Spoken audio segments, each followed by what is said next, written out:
Good morning, everyone. Welcome to today's presentation. I'm excited to introduce our topic, the Age of Industrialization. Today, we'll explore how this transformative period shaped our world. We'll look at key developments, impacts on society, and the technological advances that drove change. So, let's dive into this fascinating era together. Let's take a closer look at the peculiarities of industrial growth. This slide covers some key aspects that shaped the industrial landscape. First, we'll explore what happened to weavers during this period. Their traditional handloom work was affected significantly as machines took over, leading to profound social and economic changes for many artisans. Next, we'll examine the pace of industrial change. It was rapid and often disruptive, transforming economies and societies in a relatively short span of time. We also need to consider where the workers came from. Many people moved from rural areas to cities in search of jobs, which contributed to urban growth and new social dynamics. Another important point is the industrialization in the colonies, like India, especially in the age of Indian textiles. This era saw colonial powers dominating local industries, affecting traditional industries and trade. And of course, we'll touch on the emergence of factories. Their rise marked a significant shift from domestic hand labor to centralized industrial production. We'll also look at the lives of workers, how their daily routines, working conditions, and social lives were impacted by these changes. Furthermore, we'll discuss the arrival of early entrepreneurs who established factories and helped kickstart industrial growth in different regions.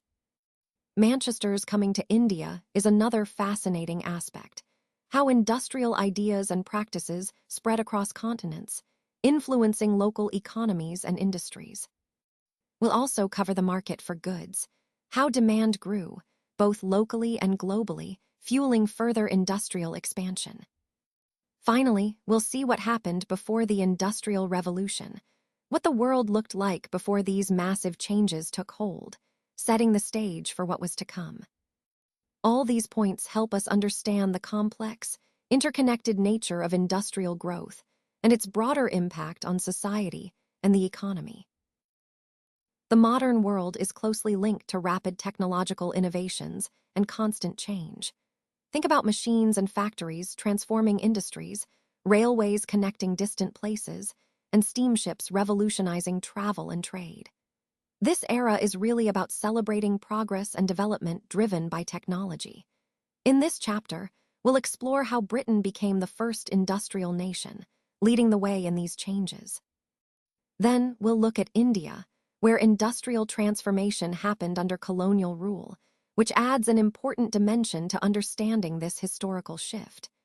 These stories help us see how technological progress shaped societies and global connections during the modern age. On this slide, we see that before the rise of factories, the market was primarily controlled by merchants.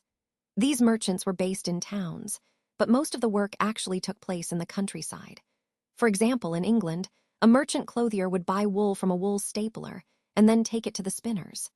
The yarn or thread that was spun would then be passed along to weavers, fullers, and dyers in various stages of production. This process highlights how production was organized in a decentralized way, with many small-scale producers working within their family farms rather than in large factories. It's also important to note that this was a large-scale industrial effort aimed at an international market, even though it wasn't factory-based. Historians now refer to this early phase of industrial activity as proto-industrialization. It's a crucial concept because it shows us how economic activity and production methods evolved before the Industrial Revolution truly began. So, understanding this stage helps us see the transition from small-scale, family-based production to the factory system that would later dominate. The first factory was established in the 1730s, marking the beginning of a new era. However, it was really in the 18th century that we saw this idea gain real momentum. During this time, the production processes were being set up in more efficient ways, which allowed for increased output per worker. This was crucial because it meant we could produce stronger, higher quality yarns more quickly. At the same time, the new machines, though costly, could be purchased, installed, and maintained within the mills. These machines played a vital role in transforming the industry. By the early 19th century, factories had become a prominent feature of the English landscape. The mills were large and imposing, almost dominating the scenery, which made them highly visible. And the technology itself, this new, powerful machinery, seemed almost magical to people at the time. It's no surprise that contemporaries were dazzled by the scale and the power of this new industrial landscape.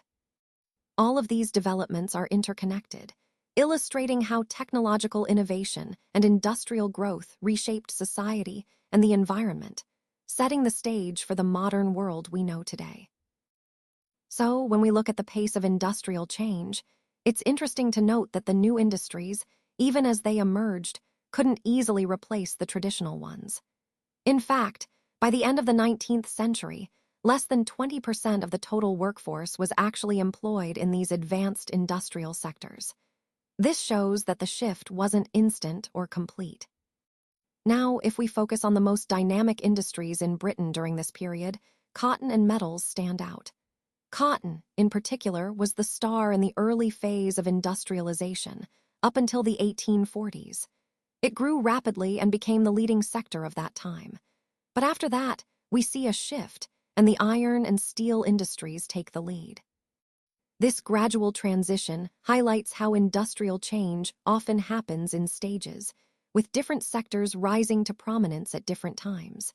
It also ties into the broader theme of how economic and technological development is a complex process, not an overnight transformation. So, one of the interesting things to note is that because labor was relatively cheap during this period, merchants tended to focus more on labor-driven procedures rather than investing heavily in large capital equipment.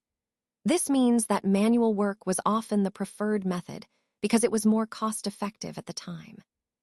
In some industries, especially those with seasonal fluctuations, there was also a demand for seasonal workers. These workers would be hired during busy periods and then let go once the season was over, which helped keep costs down and flexibility high. Now, when we look at Victorian Britain, there's a clear distinction in the products used by different social classes. The upper class preferred handmade products because they offered more variety and a better quality finish. These were seen as symbols of prestige and craftsmanship. Meanwhile, machine-made products were mass-produced for the poorer classes and for colonies, where affordability was more important than intricate detail. This highlights how both labor and technology played roles in shaping consumption patterns and class distinctions during the Industrial Revolution. It shows us the transition from handmade to machine-made goods and how economic factors influenced production choices.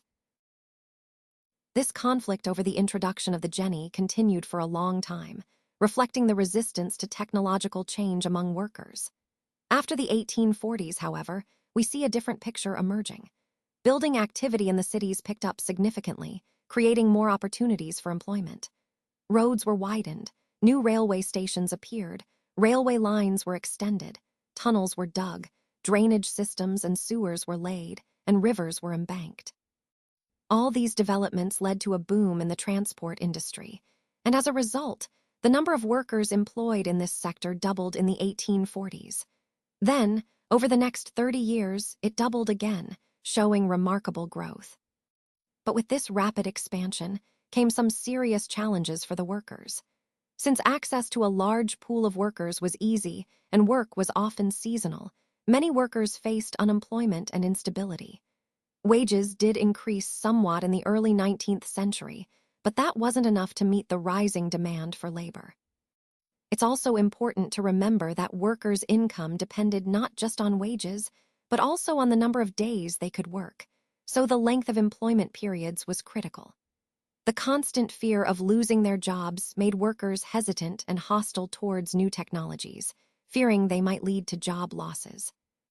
So, in essence, while industrial and infrastructural growth created more jobs, it also brought significant insecurity and challenges for workers, shaping their attitudes towards technological change and labor conditions during this period. Let's explore the diverse roles played by Indian merchants and bankers in this trade network. They were involved in financing production, transporting goods, and supporting exporters, creating a complex and interconnected system. Over time, European companies gradually gained more power in this landscape. Initially, they secured concessions from local courts, which gave them certain privileges, and eventually they obtained monopoly rights to trade. This shift had a significant impact, leading to the decline of traditional ports that had historically been vital centers of commerce. The movement from these old ports to new, European-controlled ports was a clear indicator of the expanding colonial influence. Trade through these new ports came under European control and was carried out in European ships, symbolizing the growing dominance of colonial powers in Indian trade. This transition is a key example of how colonialism reshaped economic and commercial networks in India, setting the stage for the industrial changes we'll see next, especially in textiles. So the company's control over the weavers was quite strict. They prevented the weavers from dealing with other buyers, which meant the weavers couldn't sell their cloth elsewhere. Once an order was placed, the weavers were given loans to buy the raw materials needed for their work. But there was a catch. If they took a loan, they had to hand over the cloth they produced to the Gumastha, who was the middleman appointed by the company. This system was designed to keep the company in control of the entire process, from raw materials to finished cloth. The company also aimed to eliminate existing traders and brokers involved in the cloth trade. Their goal was to establish more direct control over the weavers and the entire supply chain. To achieve this, the company took several steps. After establishing political power, the East India Company claimed a monopoly on trade.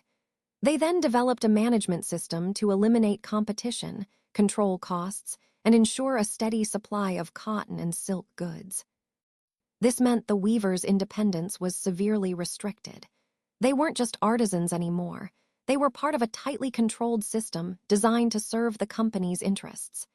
This shift had a significant impact on their livelihoods and the traditional cloth trade. So, in the early 19th century, we see that exports of British cotton goods increased dramatically. This had a huge impact on cotton weavers in India, who faced two major problems at the same time. First, their export market collapsed because British goods flooded the global markets. Second, the local market also shrank because it was being overwhelmed by Manchester imports, making it difficult for local weavers to compete. By the 1860s, a new challenge emerged. Indian weavers started facing competition from factories within India itself, which began producing machine-made textiles. And by the end of the 19th century, this problem only intensified as Indian factories flooded the market with cheap, machine-made goods, further squeezing traditional craft industries. Meanwhile, in England, the cotton industry was booming, and industrial groups grew increasingly concerned about imports from other countries. They lobbied the government to impose import duties on cotton textiles so that Manchester products could sell domestically without facing foreign competition. At the same time, these industrialists persuaded the East India Company to sell British-manufactured goods in Indian markets as well. This was part of a broader strategy to open up and dominate markets both at home and abroad, which ties back to the overall theme of imperialism and economic dominance during this period. In Bengal, Dwarkanath Tagore initially made his fortune through the China trade, which was a significant part of the early economic activity in the region. After establishing his wealth, he shifted his focus towards industrial investments, setting up 6 joint stock companies in the 1830s and 1840s. This marked a crucial transition from trade to manufacturing and industry. Similarly, we see that Parsis like Dinshaw Petty and Jamsetji Nusserwanji Tata played major roles in building large industrial empires across India.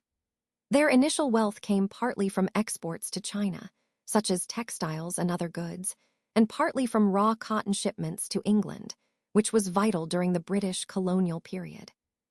We also have Seth Hukamchand, a Marwari businessman, who in 1917 established the first Indian jute mill in Calcutta. This was a landmark moment because it signaled the rise of indigenous entrepreneurship in the industrial sector. All these stories highlight how early entrepreneurs laid the foundation for Indian industry by leveraging trade, exports, and raw materials. Their efforts contributed significantly to the growth of factories and the industrial economy, setting the stage for India's broader industrial development. In most industrial regions, workers typically came from the nearby districts, often living in villages close to the factories. Many mill workers had a pattern of moving between their villages and the city where the mills were located. They would return home during harvest seasons and festivals, maintaining strong ties to their rural communities. Getting jobs in the mills was never easy, even as the number of mills increased and demand for workers grew. There was a lot of competition, and securing steady employment could be challenging. This is where the old jobber played a vital role.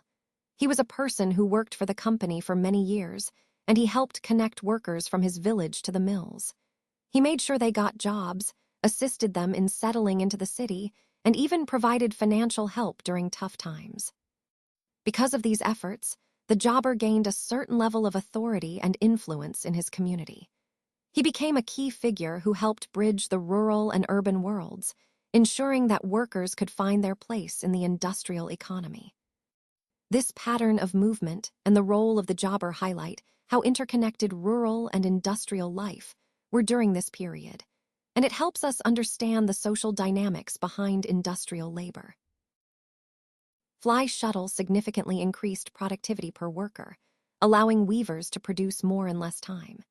This innovation not only sped up the entire production process, but also led to a reduction in labor demand, meaning fewer workers were needed to produce the same amount of cloth.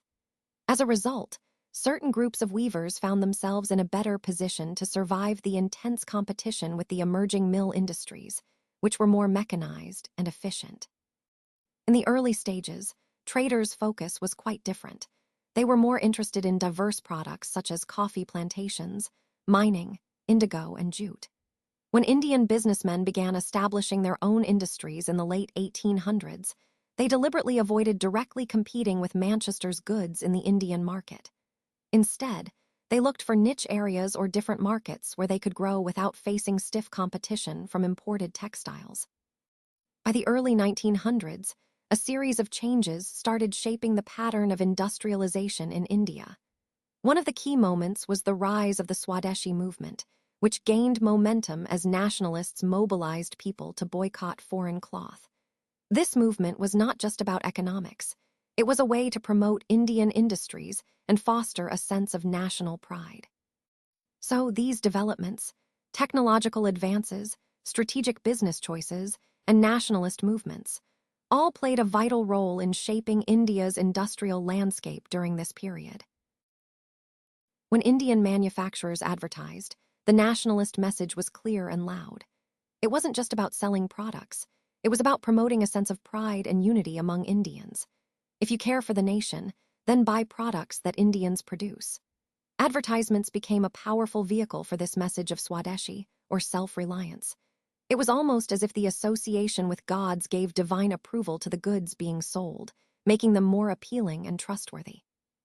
To reinforce this idea, advertisements and calendars often featured images of gods, as well as important personages like emperors and nawabs. These images helped create a connection between the products and the cultural or historical identity of India. Overall, this approach turned everyday goods into symbols of national pride, encouraging Indians to support their own industries and resist foreign imports. It was a clever way to intertwine commerce with the broader struggle for independence and self-identity.